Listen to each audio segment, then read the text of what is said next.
राम मंदिरासह अयोध्येचा विकास कसा व्हावा यावर तिथल्या स्थानिकांची काही खास मागणी आहे। राम मंदिर झाल्यावर दर्शनासाठी अयोध्येचा एकात्मिक विकास व्हावा, विमानतळ, स्टार हॉटेल्स, चांगले चौपदरी रस्ते, स्वच्छ पाण्याची सोय, चांगल्या स्वच्छ धर्मशाळा व्हाव्यात अशी अपेक्षा व्यक्त केली जाते। स्थानिकांशी बातचीत केली आमचे प्रतिनिधी सचिन अरोरा यांनी। इस वक्त खड़े हैं यहाँ पर कार्यशाला में पत्थरों को तराशने का काम, पत्थरों की सफाई का काम चल रहा है। फिर उसके बाद यहाँ से पत्थरों को जो है, इन्हीं पत्थरों को मंदिर के निर्माण में लगाया जाएगा और एक भव्य मंदिर बनाया जाएगा। और उस भव्य मंदिर के साथ जुड़ी है अयोध्या के विकास की कहानी। अयोध्या का विकास कैसा होना चाहिए, अयोध्या किस स्तर पर डेवलप होनी चाहिए, बात करने के लिए हमारे साथ अयोध्या के ही कुछ खास लोग मौजूद हैं कि अयोध्या का विस्तार, अयोध्या का विकास किस तरह होना चाहिए।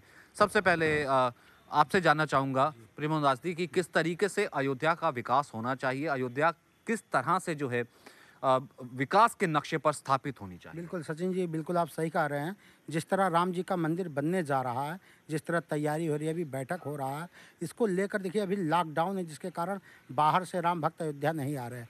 लेकिन जिस तरह कोरोना महामारी का असर खत्म होगा, उस तरह अयोध्या में इतनी अपार भीड़ होगी, दूर दूर से लोग आएंगे, विदेशों से लोग आएंगे सिर्फ रामलला के मंदिर का दर्शन करने के लिए कि उनके मंदिर का निर्माण किस तरह हो रहा है। तो मेरा ये मानना है कि इस तरह इसको देखते हुए अयोध्या का विस्तृत विकास होना चाहिए। जैसे यहाँ पे बहुत बड़ा एयरपोर्ट बनाना चाहिए, यहाँ पे कम से कम 5 स्टार कई होटल होने चाहिए, धर्मशालाएँ अच्छी अच्छी होनी चाहिए, यहाँ पे भोजन की उचित व्यवस्था की जाए, जगह जगह पानियों की व्यवस्था करनी चाहिए। और अयोध्या में तमाम सड़कें बहुत सक्रिय हैं, तो मुझे लग रहा है उससे काफ़ी दिक्कत होगी। तो सरकार को चाहिए यहाँ सड़कों का भी चौड़ीकरण होना चाहिए, सड़कें चौड़ी करनी चाहिए, क्योंकि ये अध्यात्म की नगरी अयोध्या है। अब मुझे यह लग रहा है कि राम मंदिर के निर्माण से आज पूरा विश्व अयोध्या की ओर निगाह किए है, क्योंकि राम जी के मंदिर का निर्माण होने जा रहा है। और ये तो कोरोना महामारी चल रही है जिसके कारण लोग नहीं आ रहे हैं।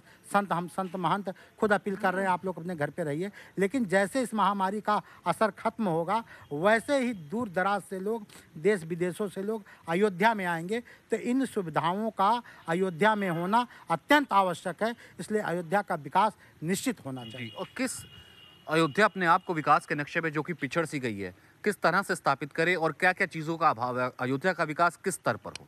देखिए, अभी विशेष करके जिस तरीके से राम जी के मंदिर का निर्माण होने जा रहा है, तो भीड़ निश्चित है इतनी ज़्यादा होगी कि उसकी कोई सीमा नहीं। सबसे पहली व्यवस्था तो ये होनी चाहिए, जितने भी पर्यटक बाहर से हमारे आ रहे हैं उनके रहने की व्यवस्था, होटल्स की व्यवस्था। जैसे सरजू जी के नए घाट पर आप चले जाइए, माताएं बहनें स्नान करते तो स्नान घर में कपड़ा वस्त्र चेंज करने की बहुत सारी व्यवस्था है, बट अभी कम है, उतनी भीड़ को कंट्रोल करने की स्थिति नहीं है। शौचालयों की व्यवस्था, सड़कों का सुंदरीकरण, चौड़ीकरण, बिजली कंटिन्यू यहाँ कम से कम होनी चाहिए, जगह जगह पर प्याऊ लगने चाहिए, जल की व्यवस्था होनी चाहिए, और सरकार की तरफ से भी रैन बसेरा यानी यात्रियों के ठहरने की व्यवस्था हो। बहुत सारी ऐसी बातें हैं जिस पे मेरी सरकार ध्यान भी दे रही है। और पूरे अवध को ही नहीं, सभी राम भक्तों को ये भरोसा भी है कि उत्तर प्रदेश में पूज्य योगी आदित्यनाथ जी महाराज और यशस्वी प्रधानमंत्री मोदी जी सब पूरा करेंगे। जिस तरीके से ठाकुर जी का मंदिर बना रहे हैं तो वो सब कुछ करेंगे। लेकिन इन्हें उम्मीद है कि विकास के उस पथ पर अयोध्या दौड़ेगी, मंदिर बनने के बाद जल्द दौड़ेगी और उस विकास की ऊंचाई को छुएगी जो अयोध्या कहीं ना कहीं डिजर्व करती, जहां पर अयोध्या को होना चाहिए।